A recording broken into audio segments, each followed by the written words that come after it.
Welcome back to my channel miss Jui. तो आज एक न्यू स्टोरी के साथ मैं फिर से वापस हूँ।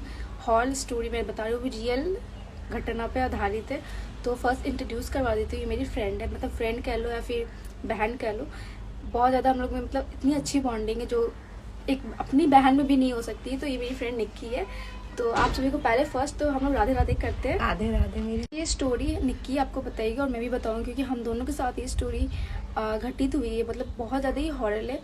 और ये जो हम आपको इतना हिंट दे रहे हैं स्टोरी से कि जो हम लोग 13वीं करते हैं, जो 13 दिन तक जो मृत इंसान को हम लोग मृत बॉडी कह लो, उसको हम लोग खाना देते हैं, वो कितना ज़्यादा आगे जाके आपके लिए प्रॉब्लम कर सकता है, आपको पता चलेगा। क्योंकि हम दोनों ने वो चीज़ फेस करा है कि भाई किसी की लाइफ क्या ज़िंदगी पूरी ख़राब हो जाती है। हम लोग एक दोनों अब स्टार्ट करते, चलो आपको पूरी वीडियो पहले वॉच कर लो, फिर आपको पता चलेगा कि 13 दिन का ये जो रिवाज है कितना ज़्यादा सही भी है और कितना जगह गलत है, आपको पता चलेगा। ठीक है, तो चलो हम दोनों आप जिसका दिल धुकुर धुकुर करता है तो पहले ही वार्निंग है कि आप ये वीडियो ना देखें। ठीक है, सो लेट्स गेट स्टार्टेड। तो हम लोग हम दोनों फ्रेंड्स एक गांव गए थे और उस गांव में ना कुछ ऐसा घटना घटा जो सीरियसली होश गवा दोगे आप सुनोगे तो हम लोग गाँव गए थे, हम दोनों बहन फ्रेंड। तो वहाँ पे क्या हुआ ना कि एक जगह डेथ हुआ था, एक आंटी का बच्चा का डेथ हो गया था। तो वो बच्चे का डेथ होने के बाद ना वो आंटी जो होता है 13 दिन तक उस बच्चे के नाम पे खाना निकाल के देना उसका करती थी। तो हर हिंदू फैमिली में होता है, हम लोग में भी होता है कि किसी का डेथ होता तो हम लोग खाना देते हैं ना। तो वो हुआ, बट 13 डेज़ के बाद हम लोग वो चीज़ को बंद कर देते। बट वो आंटी ऐसी थी कि आप बिलीव नहीं करेंगे, 13 डेज़ के बाद भी स्टिल वो अपने बच्चे के लिए खाना निकालती थी और ले जाके देती थी। आपको बहुत ज़्यादा शॉकिंग लग रहा होगा कि वो स्टिल उसके बाद भी वो काम करे, तो उसकी वजह से उसके लाइफ की तो ऐसी की तैसी हो गई। आगे तो बताओ निकी। जैसे दीदी ने कहा आप सभी को कि उसके बच्चे की डेथ हो गई थी, वो 13 दिन तक खाना कंटिन्यू दी, फिर उसके बाद से उसका फिर से देना जारी था वो सब खाना, जबकि 13 दिन तक देना नहीं, 13 दिन के बाद देना नहीं चाहिए। फिर उसका यही सिलसिला जारी रहा। फिर उसके बच्चे के डेथ के बाद उसकी मम्मी का भी डेथ हो गया। तो जैसे निकी ने कहा कि ये सारी चीज़ें हो रही थी, फिर अचानक 7-8 दिन के अंदर वो आंटी की डेथ हो जाती है। और उनके जो रिश्तेदार थे, रिलेटिव्स थे, कहा जाता था कि वो बच्चा बड़ा हो चुका था थोड़ा सा और वो खाना खोज रहा था। Can you believe it? क्योंकि रात के टाइम में ना उसके घर से बहुत उथल पुथल की आवाज़ें आने लग गई थी। और फिर इतना डेंजरस लग रहा था कि हम लोग को बहुत डर लगता, क्योंकि हम लोग इस बगल वाले घर में ही रह रहे थे।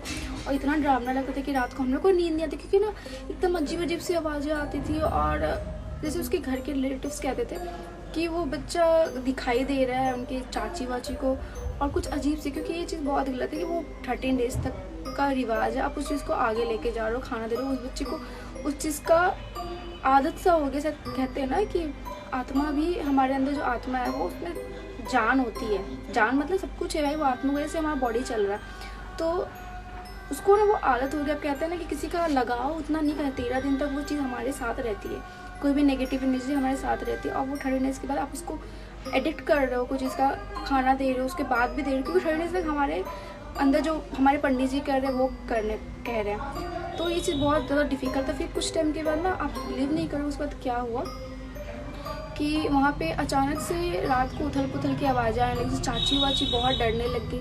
और सब कुछ अलग, उसकी मम्मी, उसकी जो बच्ची की डेथ हुई थी, वो दोनों ना कहीं मतलब दिखाई देते थे उनके घर में। ऐसा होता था ना कि रात में वहाँ पे सारा बच्चा ना खाना तलाश करता था, शायद कहा जाता था कि खाना तलाश, क्योंकि हम लोगों को भी आवाज़ आती थी, कुछ रोने वाने की अजीब सी डरावनी आवाज़ें आती थी। और उसके अंकल आंटी कहते थे जब भी रात होती थी, जब सब कोई सो जाता था, तो उसके घर में बर्तन फेंकने की आवाज़, बिल्ली के रोने की आवाज़, बच्चे के रोने की आवाज़ आती थी। और सब उठकर फिर देखते थे तो सब फेंका हुआ मिलता था। सुबह सुबह सारा कुछ सामान ना इधर से उधर उथल पुथल सब रहता था और समझ नहीं आता कि ऐसे कैसे हो रहा। फिर कुछ समय के बाद ना वो अंकल आंटी, मतलब सॉरी चाचा चाची उनके, वो घर भी बेच दिए, क्योंकि इतना ज़्यादा हॉन्टेड होने लगे थे, ड्रामा होने लग गए थे कि उनको डर लगने लगा, क्योंकि यहाँ बहुत ज़्यादा नेगेटिव एनर्जी होने लग गई थी। और हम लोगों ने भी देखा कि अजीब अजीब सी चीज़ें होती जो आप बिलीव नहीं करोगे। फिर इसीलिए आज वो घर बिका भी नहीं है, वो अंकल आंटी कह लो, चाचा जी कह लो, वो घर छोड़ चुके हैं और एकदम खंडर सा वो घर हो चुका है। और स्टिल वहाँ पे अभी भी वहाँ का कहना है, वहाँ के लोगों का, कि रात को रोने की आवाज़ें, कोई बच्चा रो रहा हो और खाना मतलब अजीब सी ना गंदी सी स्मेल आएगी उस घर से। जो भी वहाँ रहने आते हैं उनकी मौत हो जाती है कुछ दिन बाद। हाँ कुछ टाइम दिन के बाद। कुछ टाइम के बाद जैसे कोई रेंट लगा रहे हो तो कुछ डेथ हो जा रही, कुछ अजीब अजीब सी घटनाएं हो रही थी। इसलिए हम लोगों को ना कोई भी अपना रिवाज को फॉलो करो, बट इतना भी उस चीज़ में घुस मत जाओ कि आपको आगे जाके प्रॉब्लमों का फेस करो। कभी ऐसा चीज़ फॉलो नहीं करना चाहिए, क्योंकि हर माँ को अपने बच्चों से प्यार होता है, सबको पता है। तो ये चीज़ प्यार ही है, कभी कभी आपके लिए आपकी जान पे भी आ सकता है। तो ये चीज़ को कंट्रोल करना चाहिए, जो रिवाज है वो फॉलो करो, उसको आगे लेके ना जाओ।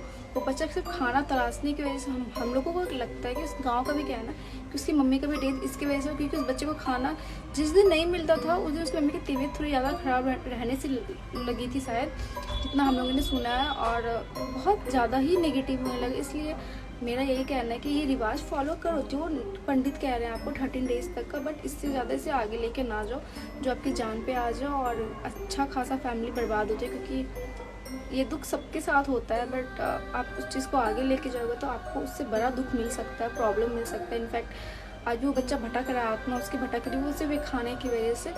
तो ये जो रिवाज है इसकी वजह से रिवाज गलत नहीं है, बट आप जो कर रहे हो वो चीज़ कभी कभी गलत हो सकता है।